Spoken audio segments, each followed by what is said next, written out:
Hello everyone, let's have a look at how to restrict product purchase quantity for customers.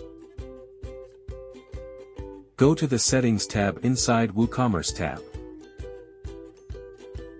Click on a Cart Limits tab.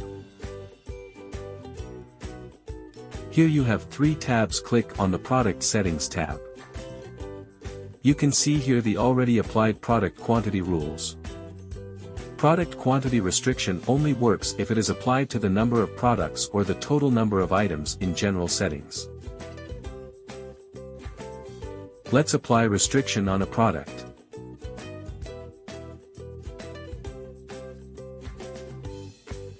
As you can see, we applied quantity restriction on our shirt. The minimum is 1 and the maximum is 4.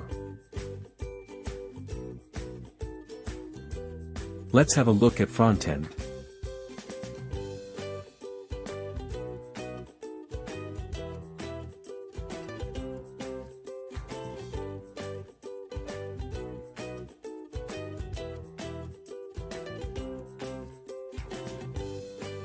As you can see in the error message, the maximum purchasing quantity of this product is 4.